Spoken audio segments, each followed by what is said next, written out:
नमस्कार दोस्तों, आज हम आप लोगों के लिए लेकर आए हैं क्लास 12 हिंदी दिगंत का गद्य खंड का 11वां चैप्टर हंसते हुए मेरा अकेलापन। इसको लिखा है मलियज ने। तो हंसते हुए मेरा अकेलापन के पाठ के ऑब्जेक्टिव और सब्जेक्टिव हम लोग समझने का प्रयास करेंगे। तो अभी सब्जेक्टिव हम लोग समझ रहे हैं। पहला नंबर क्वेश्चन है कि डायरी क्या है। और डायरी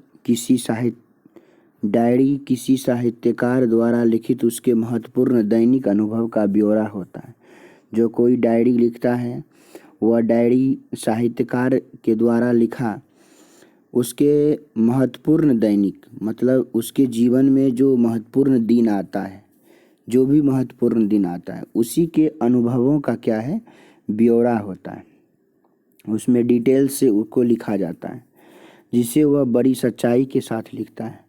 कहा जाता है कि डायरी को जो है, कोई भी जो डायरी लिखता है वह डायरी को सच्चाई के साथ लिखता है, क्योंकि उसमें उसके साथ जीवन में जितनी भी सारी घटनाएं होती है उन सारे घटनाएं को उसमें वर्णन किया जाता है। चाहे अच्छाई का घटना हो चाहे बुराई का घटना हो, आखिर उसके साथ घटने वाले महत्वपूर्ण दैनिक अनुभव जो होता है उसी को उसमें लिखा जाता है।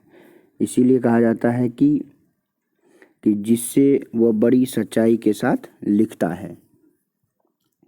दूसरा क्वेश्चन है कि डायरी का लिखा जाना क्यों मुश्किल है। तो इससे पहले भी हम बताए हैं कि डायरी का लिखा जाना इसलिए मुश्किल है क्योंकि उसमें सभी बातों को पूरी सच्चाई के साथ लिखना पड़ता है और इसमें सभी घटनाएं को सही सही वर्णित करना पड़ता है। तो जितनी भी सारी घटनाएं होती है, चाहे अच्छा घटना हो चाहे बुरा घटना हो, चाहे मान सम्मान वाली घटना हो चाहे उससे जो बुराई का घटना हो, वो सारे घटनाएं को, इसमें सभी घटनाएं को सही सही वर्णित करना पड़ता है।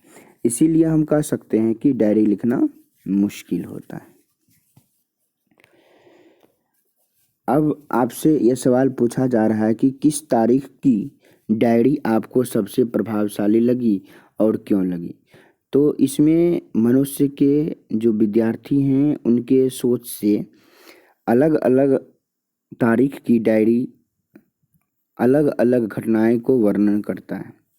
तो इसमें ये ज़रूरी नहीं है कि विद्यार्थी को कौन सी तारीख की घटना सबसे प्रभावशाली लगी, लेकिन यहाँ पर हम लिख रहे हैं, हम बता रहे हैं कि इस तरह से हमारे अनुसार कि हमें 25 जुलाई की डायरी सबसे प्रभावशाली लगे, क्योंकि इस अंश में लेखक ने अपनी कुछ कमियों को खुशी पूर्वक स्वीकार किया है। देखिए, मनुष्य जब कमी को खुशी पूर्वक स्वीकार करता है तो वही कुछ न कुछ आगे चल कर के प्राप्त करता है। लेकिन यदि कोई व्यक्ति अपना कमी को छिपाता है तो उसे आगे चलकर किसी भी चीज़ों की प्राप्ति नहीं होगी। हमारे अनुसार से 25 जुलाई की जो डायरी है वह सबसे प्रभावशाली इसलिए है क्योंकि लेखक ने अपना कुछ कमियों को खुशीपूर्वक स्वीकार किया है। लेखक ने अपने अंदर के डर को बताया। इसमें जो लेखक के अंदर जो डर होता है उस डर को बताया, और लेखक स्वयं लिखता है कि हमने डर के वजह से कितने कितने घंटे तनाव में, टेंशन में गुजारे हैं। तो इस 25 जुलाई की डायरी में यही बात कहता है कि जो लेखक हैं वह अपने अंदर के डर को बताया है। अगला क्वेश्चन है कि डायरी के इन अंशों में मलियज की गहरी संवेदना खुली है, इसे प्रमाणित करें। कहता है डायरी के इन अंशों में हरे भरे पेड़ों के प्रति गहरी संवेदना जो घुली हुई है, तो किसके प्रति घुली हुई है। कहता है डायरी के इन अंशों में लेखक ने हरे भरे पेड़ों के प्रति अपनी गहरी संवेदना प्रकट किया है।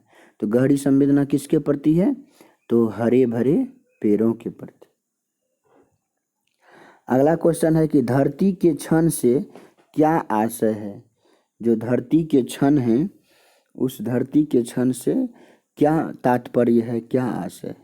तो कहता है धरती के क्षण से लेखक का आशय है कि जिस क्षण शब्द और अर्थ, शब्द भी और अर्थ भी, जिस क्षण शब्द और अर्थ मिलकर रचना का रूप ग्रहण करते हैं, शब्द और अर्थ मिलकर कोई रचना होता है, रचना का रूप ग्रहण होता है, तो यह क्रिया कहाँ पर होती है? तो धरातल पर होती है, तो कहीं अंतरिक्ष में नहीं होती है।